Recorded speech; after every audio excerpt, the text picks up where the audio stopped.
Selamun Aleyküm. Şimdi de çocuklar geldi coğrafyanın 3. dersine ve 3. bölümüne. 3. bölümümüzde varımızdı Irak'ın iklimi. Irak'ın iklimi biz bir yılda neler görürük? Bir yılda rüzgar görürük, sıcaklık görürük, rutubet görürük, yağmur görürük. Bunlar hepsi bir yılın içerisinde.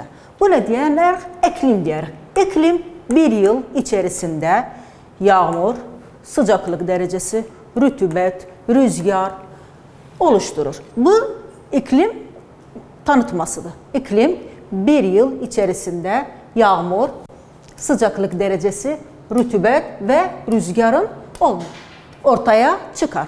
Bizim Irak, bildiğimiz Irak sıcak ve kuru ve sıcak bir iklimdi. Irak'ın iklimi genellikle sıcak ve kurudur. Hepsi sıcak kurudur bizim Irak. Irak bizim, çünkü yağmurumuz azdı bizim. Yağmur biz demişik, biz dağlık bölgelerde çok olur. Başka bölgelerde azdı bizim yağmur. Ondan dolayı Irak'ın iklimi genellikle sıcak ve kuru olur.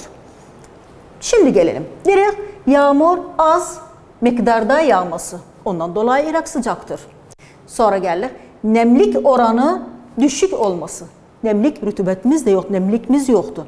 Çünkü burada deniz olmadığından dolayı. Geldik 3.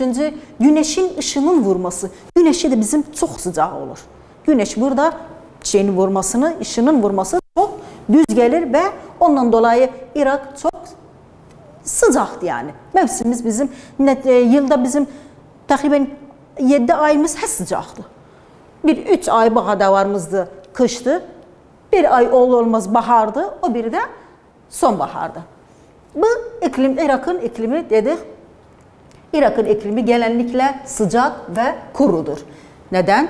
Yağmuru az miktarda yağması ve nemlik oranı düşük olması ve güneş ışının vurması. Tamam. Biz burada gelen Irak iklimini etkileyen faktör. Ne için biz Irak'ta belədi? Neden yağmurumuz azdı? Neden denizimiz yoktu? Neden güneşin ışının çok vurması belədi? Çünkü gəlir coğrafya konumu. Coğrafya konumu özü bizim Irak'ın yeri burada durmuş. Asya'nın güneybatısına düşmüş. Asya'nın güneybatısına düşmüş. Ondan dolayı bu bölge sıcak, kuru olur. Yağmuru az olur. Sonra su bölgelerden, denizlerden uzaktı. Deniz olmadığından dolayı burada bizim ülkemiz sıcak bir ülke olur. Mesela varım Türkiye'de, çoğumuz Türkiye'yi görmüş. Orada deniz olduğundan dolayı serindi. Kış mevsimleri çok soğuktu. Kar yağmurları çoktu. Ve orada deniz olduğundan dolayı orada nemlik de çok var. Rutubet çok var orada. Bu iki de faktördür ki Irak'ın sıcak olmasına, coğrafi konumu ve su bölgelerinden, denizlerden uzak olması. Irak ikliminin yılda 4 mevsimi görürük biz. Bir yılda 4 mevsimi görürük. Mevsimler kış, yaz, sonbahar, ilkbahar, sonbahar. Bunlar temel mevsimler diğer gözlerine. Temel mevsimlerimiz var. Kış ve yaz. Kışta bizim Irak soğuk olur, yağmurlu olur kışta. Yaz günleri de sıcak ve kuru olur. Sıcak ve kurudur. Yağmurumuz yaz günleri yağmur yoktu. Biz gelelim Türkiye'de görürsen yaz günleri de çok sıcak yaz günleri. Bir zamanla baktın yağmur oldu. Yağmur, çok miktarda yağmur yağdı. Ve biz kışta yağmurumuz var. Soğuk dereceler düşer, soğuk olur. Yaz günlerimiz de var. Sıcak, kuru. Sıcaklık derecesi de yükselir. Bu kış, yaz varımızda da geçici mevsim. Geçici mevsimden biz var. İlkbahar ve sonbahar. İlkbaharda varımızda Azər ayı, Nisan ayında bu 2 ayda varımızda ilkbahar. Yerler yeşil olur, doğal bitkiler olur. Çünkü kış mevsiminde yağmurumuz var o kadarıyla. Ondan dolayı bitkilerimiz de doğal bitkimiz de olur. Ve sonbaharda olur. O zamanlar sıcaklık derecesi düşer.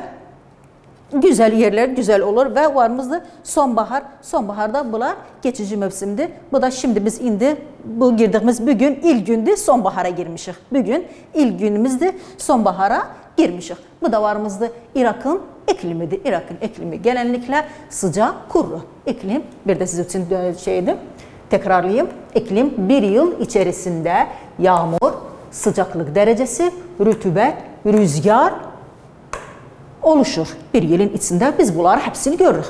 Kışta yağmur görürük, soğuk görürük, rüzgarı görürük, yaz günleri sıcaklık derecesi yükselir. Bunları görürük. Sonra Irak'ın iklimi genellikle sıcak ve kuru. Neden? Yağmur az miktarda yağması, nemlik oranı düşük olması ve güneşin ışının vurması.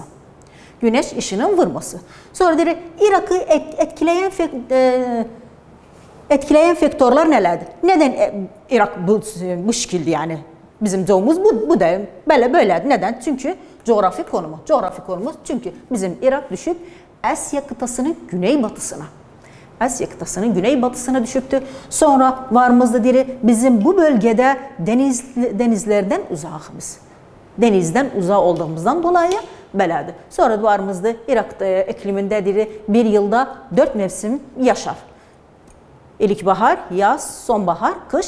Temel mevsimimiz var. Kış, yazdı ve varımızda geçici mevsim, ilkbahar ve sonbahar. Şimdi de geldik 3. bölümün sonuna. Bu kadar.